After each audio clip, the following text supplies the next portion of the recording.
히브리서 13장 1에서 17절까지의 말씀을 한 절씩 우리 교독하도록 하겠습니다. 형제 사랑하기를 계속하고 잊지 말라. 이로써 부지 중에 천사들을 대접한 이들이 있었느니라.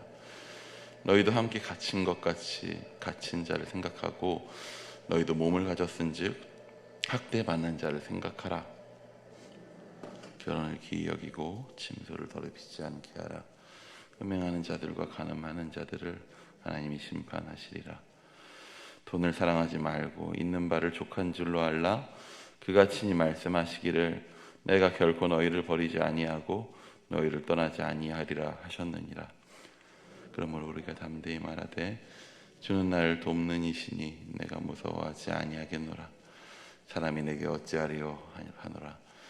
하나님의 말씀을 너희에게 일러주고 너희를 인도하던 자들을 생각하며 그들의 행실의 결말을 주의하여 보고 그들의 믿음을 본받으라. 어제나 오늘이나 영원토록 동일하시니라. 여러 가지 다른 교훈에 끌리지 말라. 마음은 은혜로서 굳게 함이 아름답고 음식으로서 할 것이 아니니 음식으로 말미암아 행한 자는 유익을 얻지 못하였느니라. 우리에게 제단이 있는데 장막에서 섬기는 자들은 그 제단에서 먹을 권한이 없나니 이는 죄를 위한 짐승의 피는 대제사장이 가지고 성소에 들어가고 그 육체는 영문 밖에서 불사름이라. 그러므로 예수도 자기 피로써 백성을 거룩하게 하려고 성문 밖에서 권한을 받으셨느니라. 그런즉 우리도 그의 치욕을 짊어지고 영문 밖으로 그에게 나아가자. 장차 올 것을 전하니 그러므로 우리는 예수로 말미암아 항상 찬송의 제사를 하나님께 드리자. 이는 그 이름을 증언하는 입술의 열매니라. 하나님은 이 같은 제사를 기뻐하시. 함께 읽습니다. 너희를 인도하는 자들에게 순종하고 복종하라. 그들은 너희 영혼을 위하여 경성하기를 자신들이 청산할 자인 것 같이 하느니라. 그들로 하여금 즐거움으로 이것을 하게 하고 근심으로 하게 하지 말라. 그렇지 않으면 너에게 유익이 없느니라. 아멘. 요즘 시대는 말과 글이 굉장히 넘쳐나는 시대입니다. 가끔 그 영화를 만드는 과정을 보여주는 메이킹 필름 같은 걸 이제 유튜브나 TV에서 보게 될 때가 있는데, 거기 보면 요즘에는 이제 배우들이 이런 저런 방식으로 이제 애드립을 쳐가면서 한 컷을 다양한 방식으로 찍는 걸 보여줍니다. 심지어는 가끔은 이제 당연히 NG가 날 것을 예상하고 알면서도 연기자가 연기 중에 농담을 하는 경우도 이제 막 메이킹 필름에 담겨 있고 합니다. 사실 이게 20-30년 전에는 상상할 수도 없는 일이었거든요. 왜 그렇게 할 수 있느냐 하면 당시에는 옛날에는 영상을 필름에 담았습니다. 물리적인 필름은 그 자체로서 돈이거든요. 그리고 이게 재활용이 쉽지 않은 겁니다. 그렇기 때문에 한 번 촬영할 때 잘 찍어야 했습니다. 그 당시에도 배우들의 애드립들이 없었던 것은 아니지만 지금에 비하면 훨씬 더 조심스러운 행동이었습니다. 왜 그런가요? 잘못하면 필름을 낭비하게 되기 때문입니다. 영상의 기록이 훨씬 제한적이고 한정적이었습니다. 하지만 지금은 어떻습니까? 여전히 필름을 이용한 촬영이 필요한 경우는 있지만 대부분 디지털화 되었습니다. 필름이 아닌 데이터 저장 장치에 영상이 저장됩니다. 언제든지 지웠다가 다시 찍을 수 있는 큰 공간이 생겨난 거죠. 이 영상뿐 아니라 모든 기록이 아날로그 방식에서 디지털 방식으로 바뀌면서 기록의 공간이 거의 무한대로 늘어나게 되었습니다. 우리는 언제든지 우리가 들고 있는 핸드폰에 글을 남길 수 있습니다. 필요시에는 목소리를 녹음할 수도 있죠. 영상까지는 몰라도 글과 음성 정도는 우리가 아무리 애써도 우리가 손에 들고 있는 핸드폰 하나를 가득 채울 수가 없습니다. 우리 손 안에 있는 작은 기기마저도 글과 음성의 기록이 있어서라면 거의 무한의 공간을 우리에게 제공합니다. 그런데 그 공간은 우리의 손에 머물지 않고 또 어디로 이어집니까? 인터넷이라고 하는 공간으로 이어지죠. 또 그 공간은 우리에게 훨씬 더 넓은 기록의 공간을 제공하게 됩니다. 그러다 보니까 이제 생기는 일이 있습니다. 이게 아무 말과 아무 글이 아무렇지 않게 기록되게 됩니다. 수많은 사람들이 보는 네트워크 공간에 아무런 제약 없이 쓰여진 글들이 마구마구 돌아다니게 됩니다. 그래서 전에 벌써 좀 지난 일이긴 하지만 트위터라고 하는 SNS 어플에 자신이 한 번 글을 남길 때 남길 수 있는 글을 400자로 이제 제한하게 되는데요. 그걸 400자로 제한했을 때 처음에는 그에 대한 비판들도 굉장히 많았습니다. 어디든 무제한으로 글을 남길 수 있는 시대에 400자로 글을 제한한다는 것이 이게 말이 되는가 하는 비난들이 있었습니다. 하지만 도리어 이 제한된 글쓰기는 사람들로 하여금 글을 의미 있게 사용하도록 했습니다. 400자 안에 오해 없이 내가 하고자 하는 말을 잘 전달하려면 어떤 말을 할 것인가부터 잘 선택하고 고민해야 하기 때문입니다. 이와 같이 제한된 분량의 글쓰기는 사람으로 하여금 반드시 중요한 것만을 말하게 합니다. 이렇게 길게 서론을 이야기한 것은 오늘 우리에게 주어진 본문 때문입니다. 히브리서는 설교문적인 성격을 가지고 있습니다. 잘 히브리서를 쭉 읽어보시다 보면 설교를 듣는 듯한 느낌을 받게 됩니다. 하지만 히브리서는 무엇보다도 서신입니다. 먼 곳에 전달되기 위해서 기록되었습니다. 신약의 많은 부분이 서신으로 기록되었습니다. 그렇기에 우리는 서신서들의 흐름에 매우 익숙해져 있습니다. 바울이 쓴 바울 서신을 비롯해 대부분의 서신들이 가지고 있는 공통된 흐름들이 있습니다. 뭐냐면 거의 모든 서신들이 다 같은 건 아니지만 거의 동일한 게 서신의 앞부분은 신학적 내용들, 어떤 신학적인 내용들을 논리적으로 전개하고 있다는 거고, 이 서신의 뒷부분에 가면 그렇다면 그래서 너희는 이 논리에 따라서 이렇게 살아야 한다라고 하는 삶에 대한 내용들로 채워져 있다는 것입니다. 그렇다면 우리는 주로 어느 부분에 집중하게 되나요? 주로 우리는 앞부분에 집중하게 됩니다. 당장에 우리 교회 수요 예배 설교를 준비하는 교육자분들의 모습만 봐도 알 수 있습니다. 지금 신약 서신서를 한 장씩 한 장씩 우리 순서대로 수요 예배, 수요 기도회 때 보고 있는데 막 한 장씩 가다가 그러다 이제 로마서 16장을 설교해야 할 때가 있습니다. 고린도전서 16장을 설교해야 될 때가 있습니다. 갈라디아서 6장을 설교해야 될 때가 있습니다. 오늘 저와 같이 히브리서 13장을 설교해야 될 때가 있습니다. 이러면 좀 난감해들 합니다. 서신서 전반부에 나오는 신학적 내용들은 저자들 나름의 논리를 이해하며 따라가야 합니다. 그렇기 때문에 설명할 거리들이 많이 있어요. 그리고 새로운 논리들을 따라간다는 것은 그 안에서 새로운 깨달음을 얻기에 좋다는 것을 의미합니다. 심지어는 그 부분들, 그 서신서의 앞부분들에 대한 신학적 연구도 지난 2000년간, 신약 성경이 쓰인 이후 지난 2000년간 굉장히 많이 연구가 쌓여 있습니다. 그 중에는 그 논리가 여전히 어려워서 말할 때마다 항상 새로운 듯한 본문들도 많이 있습니다. 하지만 서신서의 뒷부분, 그 중에서도 뒤로 갈수록 우리는 서신서와 서신서 간, 어떤 서신서 간의 구분조차 어려워질 때가 많이 있습니다. 서신서들이 앞부분에는 여러 신학적 논리들을 열심히 설명하다가 뒤에 가면 어떻게 되나요? 오늘처럼 마지막 장쯤에 이르면 거의 모든 서신들의 결론이 비슷하게 겹쳐집니다.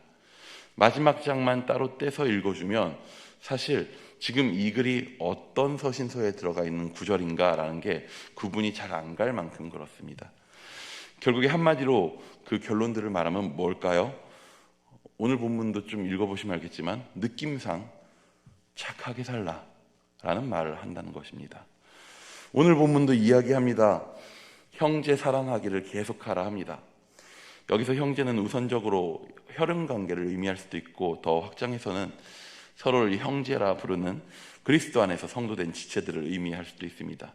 그리고 그 관계를 좀 더 확장해서 손님에 대한 대접, 나그네에 대한 대접을 건면합니다.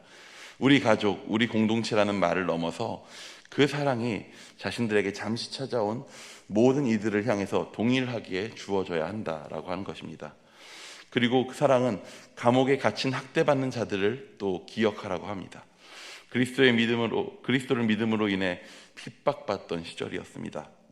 당연히 믿음 때문에 핍박받는 자들을 돌보라 하는 것입니다. 하지만 동시에 세상 속에서 고난받고 고통받는 자들에 대한 권면이기도 했습니다. 당신들도 그 고난을 받는 몸을 가진 자로서 당연히 그 고통을 알기에 당연히 그들을 기억해야 한다라고 권하고 있습니다. 결혼관계를 중요하게 여기라 합니다. 음행하는 자는 하나님이 심판하신다 합니다. 돈을 위한 삶을 살지 말라고 합니다. 오늘 주어진 것에 만족하는 삶을 살라고 권합니다. 우리를 도우시는 주님께서 절대로 변치 않으시는 분이시기에 삶을 위해, 살기 위해 살지 말라라고 하는 것입니다. 결국 무엇입니까? 우리는 이러한 교훈들을 그냥 마음속에서 몇 가지 단어로 정리할 수 있습니다. 착하게, 선하게, 사랑하며 감사하며 살아가라 말씀하는 것입니다. 말과 글이 넘쳐나는 요즘 시대에도 어느 댓글에 이러한 글을 남기면요, 욕을 먹어요. 이게 뭐냐면 바로 이런 말들, 소위 애들이 말하기를 선비질하지 말라는 식으로 말을 많이 하는데, 뭐냐 하면 어떤 글에 혹은 어떤 댓글에 원론적이고 선을 추구하는 것에 대한 말을 남기면요, 거기에 동의하는 글들이 댓글로 남기보다는 비난하는 말들이 넘쳐나게 됩니다. 뭐 다 아는 옳은 말들을 그렇게 열심히 하냐라는 식으로. 말과 글이 넘치게 된 시대에는 그저 새로운 것, 그 중에서도 자극적인 것들이 추앙받게 됩니다. 만약에 주식 투자나 부동산 투자에 대한 포털 사이트 기사글에 오늘 히브리서 13장 5절의 말씀을 남긴다면, 돈을 사랑하지 말라라고 남긴다면 아마도 그는 댓글에 엄청난 욕을 먹게 될 것입니다. 말과 글이 넘치는 지금 시대는 그런 시대입니다. 그리고 사실 오늘 그러한 세상 속에서 살아가고 있는 우리 또한 거기서 잘 벗어나지는 못합니다. 1에서 8절에 나오는 선한 삶에 대한 권면을 보면서 우리 안에 자연스럽게 쉽게 훅 떠오르는 생각이 있습니다. 뭐냐면, 아는 말이네, 내가 알고 있는 말이네.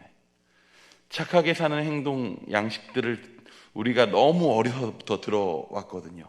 유치원 때부터 들어온 익히 아는 말입니다. 거기서 멈추면 우리는 이 부분을 자연스럽게 쑥 훑고 지나가 버리게 됩니다. 하지만 서신으로 쓰여진 히브리서를 한번 생각해 보시기 바랍니다. 본래 신약의 서신서를 읽는다는 것이 남의 편지 훔쳐보는 것이기 때문에 우리의 상황에서 무턱대고 읽으면 원래 하려던 말과 그 뉘앙스들을 다 놓쳐버리기가 쉽습니다. 예전에도 제가 몇 번 설교 중에 말씀했었던 적이 있는 것 같은데, 신약의 서신서는 글이 넘쳐나던 시대에 기록된 글이 아닙니다. 서신서 한 권을 기록하기 위해서 드는 비용이 어마어마했습니다. 종이값도 어마어마했고 먹값도 어마어마했습니다. 우리가 상상하는 것 이상으로 비쌌습니다.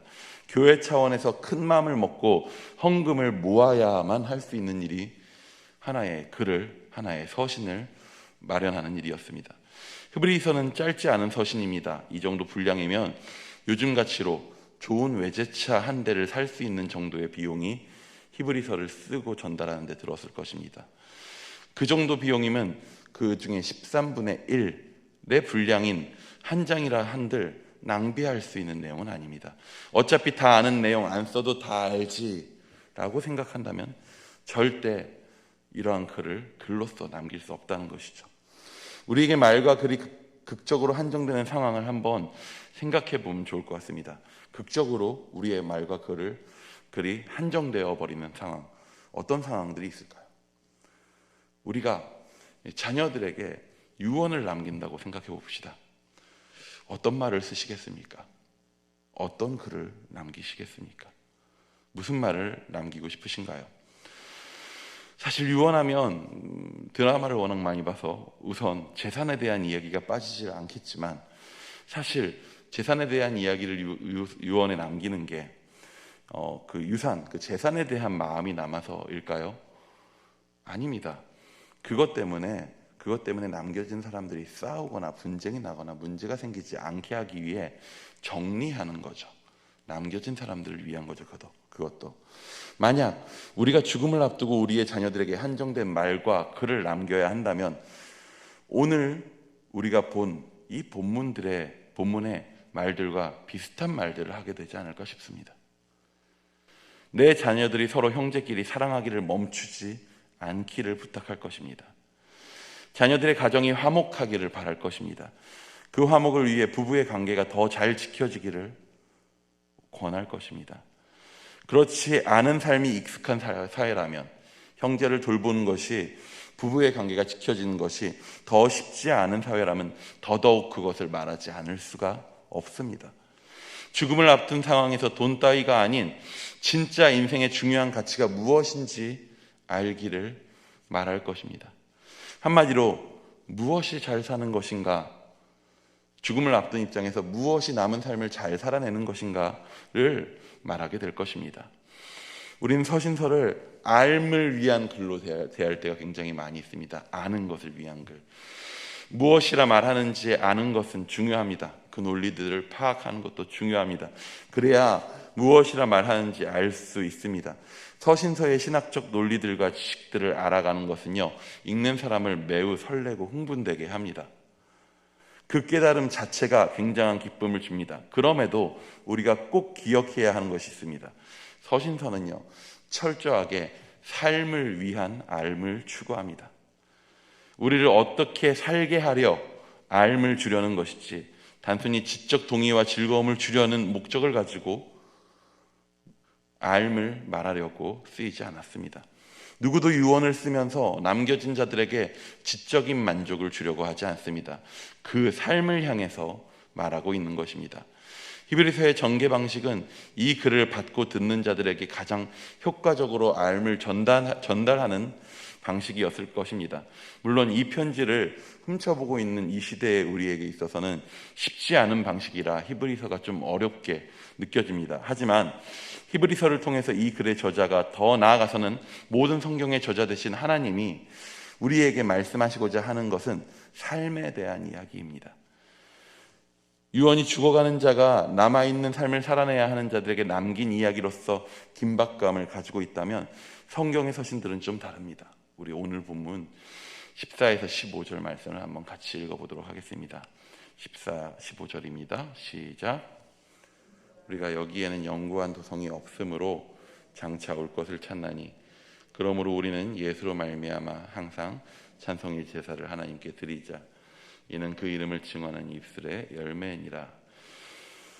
유언이 남은 삶을 어떻게 살 것인가에 대한 긴박감을 가진 이야기라면, 성경은 이미 찾아온 세상, 우리 가운데 온 그 나라, 그리고 이 땅에 완전하게 완성될 그 하나님 나라, 그 세상에 대한 긴박감을 가지고 삶을 향해 건면합니다.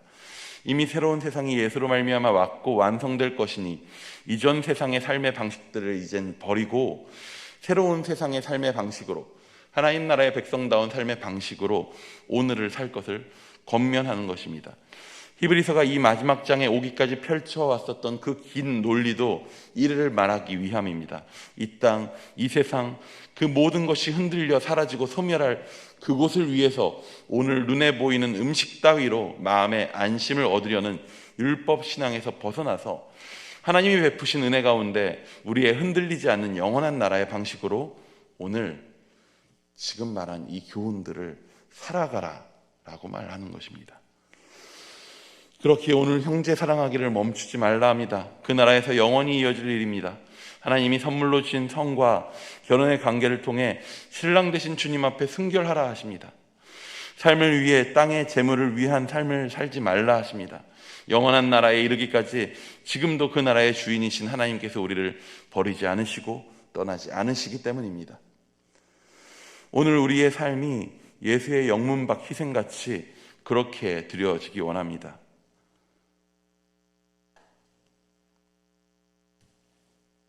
우리 15절 말씀 한번 같이, 15, 16절 말씀을 한번 같이 읽어보도록 하겠습니다. 15, 16절입니다. 시작. 예수로 말미암아 항상 찬송의 제사를 하나님께 드리자. 이는 그 이름을 증언한 입술의 열매니라. 오직 선을 행함과 서로 나누어 주기를 잊지 말라. 하나님은 이 같은 제사를, 오늘도 우리의 삶을 영원한 나라의 삶으로 하나님이 기뻐하시는 제사로 드리는 저와 여러분 되기를 축복합니다. 지금 이 시간 함께 기도하도록 하겠습니다. 제가 기도하고 마치고 함께 기도하겠습니다. 주님, 이 시간 우리를 함께 이 새벽에 주의 말씀 앞에 서게 하시고 함께 기도할 수 있게 해주심에 감사합니다. 주님, 알기 위해서 혹은 이 시간을 채우기 위해서 하는 그러한 하나님 앞에 일회적으로 한순간 드리는 예배 혹은 제사가 아니라 주여, 이 시간을 기점으로 우리의 일상 모든 순간 가운데에서 형제 사랑하며 화목하며 돈이 아니라 영원한 것을 위해서 살아가며 어려움 당하는 이들을 돌보며 그렇게 세상의 기준이 아니라 하나님 나라의 기준으로 오늘을 살아내는 그런 하나님 기뻐하시는 제사를 우리의 일상의 삶으로 드리는 우리의 인생이 되기 원합니다. 주여, 우리에게 이렇게 권면하시니, 주여 우리에게 이렇게 말씀하시니 오늘 이를 거절하지 않고 기쁨으로 살아내게 하여 주시옵소서. 돌보게 하시고 사랑하게 하시고 주 안에서 오늘 주의 나라를 살아가게 하여 주시옵소서. 예수님의 이름으로 기도드립니다. 아멘.